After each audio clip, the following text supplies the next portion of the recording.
Office से आते ही ऋतु चुपचाप अपने कमरे में चली गई। काफी उदास लग रही थी। वैसे तो आते ही अपने लाडले बेटे नलिन के बारे में पूछती है। शायद थकी हुई है। कोई बात नहीं, आज मैं चाय बनाकर पिलाती हूँ उसे। मन ही मन सोचते हुए कांता जी ने रसोई में जाकर अपने और बहू ऋतु के लिए चाय चढ़ा दी। 5 मिनट बाद चाय लेकर कांता जी बहू के कमरे में गई। देखा तो लाइट बंद थी और बहू ऋतु अंधेरे में चुपचाप आंसू बहा रही थी। अरे ऋतु, क्या हुआ? अंधेरे में क्यों बैठी हो? और ये क्या, तुम्हारी आंखों में आंसू? सब ठीक तो है ना बेटा? इतना सुनना था कि ऋतु कांता जी से लिपट कर फपक फपक कर रो पड़ी, मानो एक छोटी सी बच्ची अपनी गलती का एहसास होने के बाद माँ के आंचल में छुप जाना चाहती हो। और कांता जी ने भी बहू ऋतु को एक माँ की तरह ही अपने आंचल में समेट लिया। जब ऋतु का मन थोड़ा सा हल्का हुआ और ऋतु थोड़ा सा शांत हुई, तब जाकर कांता जी ने उसे खुद से अलग किया। पानी का गिलास हाथ में देकर बहू के सर पर हाथ फेर कर पूछ बैठी, बेटा अब बताओ क्या बात है? क्यों आज तुम्हारी आंखों में इतने आंसू हैं? मम्मी, आपने सही कहा था, लेकिन मैं ही पागल थी। अपनी महत्वाकांक्षाओं के चलते एक के बाद एक 3 बार अपने ही अंश को जन्म देने से पहले ही मार डाला। इसी की सजा मिल रही है आज मुझे। बेटा, जो हो गया सो हो गया, पर आखिर क्या हुआ है? क्या सजा मिल रही है? मैं कुछ समझ नहीं पा रही हूँ बेटा। यूँ पहेलियाँ मत बुझाओ। मम्मी, एक बेटा पैदा होने के बाद मुझे लगा था कि मुझ पर बच्चे की जिम्मेदारी आ गई है और मैं अपना करियर पर फोकस नहीं कर पा रही हूँ। इसीलिए मैंने उसकी सारी जिम्मेदारियाँ आप पर डाल दी और 6 महीने के नलिन को आपकी गोद में डालकर अपने सपने पूरे करने के लिए वापस जॉब करने लग गई। इसी बीच में आपने मुझे समझाने की कोशिश भी की कि मैं थोड़ा वक्त अपने बच्चे के लिए भी निकाल लूँ, लेकिन मैंने ऐसा बिल्कुल भी नहीं किया।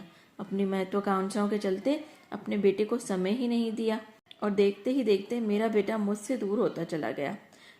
जब नलिन के जन्म के 3 साल बाद ईश्वर ने दोबारा मेरी गोद भरनी चाहिए तो मैं अपने करियर पर फोकस करना चाहती थी। इसीलिए अपने बच्चे को मार डाला मैंने। और यह मैंने 1 या 2 बार नहीं, 3 बार किया और हर बार आप मुझे समझाती रहीं, या तो ध्यान रखो या तो बच्चे को जन्म दो। लेकिन मैंने दोनों ही बातें नहीं मानी और आज मेरा शरीर इतना कमज़ोर हो गया है कि चाहते हुए भी मैं अब कभी माँ नहीं बन पाऊंगी। आज जब मुझे दूसरे बच्चे की चाह जागी है तो ईश्वर भी मुझसे नाराज होकर बैठे हैं और मेरी गोद नहीं भर रहे हैं। मम्मी जी, वैसे देखा जाए तो सही हुआ है मेरे साथ। मैंने अपने अजन्मे बच्चों को मारा था ना, आज उसी की सजा मिली है मुझे। अब मैं कभी माँ नहीं बन सकती, कभी नहीं। एक बेटी की चाह की थी मैंने, लेकिन जो एक अच्छी माँ ही नहीं बन पाई, ईश्वर उसकी झोली में बेटी कैसे दे सकता है? बेटियां तो वैसे भी नसीब वालों के घर में होती हैं और मैं तो अपने ही बच्चे को बोझ मानकर बैठी थी। काश अपने अतीत में मैंने गलतियां ना की होती तो आज मैं भी माँ बनने लायक होती। ऋतु बेटा, देख जो होना था वो हो चुका है। मैं ये नहीं कहूँगी कि मैंने तो तुझे समझाया था, लेकिन हाँ इतना ज़रूर कहूँगी कि माँ बनना एक औरत के लिए गर्व की बात है और एक बच्चे की जिम्मेदारी को बोझ समझना सबसे बड़ी बेवकूफ़ी।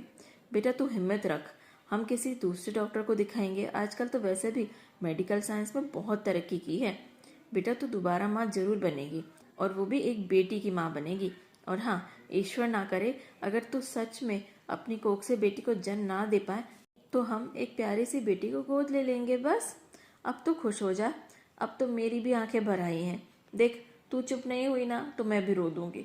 हिम्मत रख मेरी बच्ची, थोड़ा सा सब्र और ईश्वर पर विश्वास रख, सब ठीक हो जाएगा।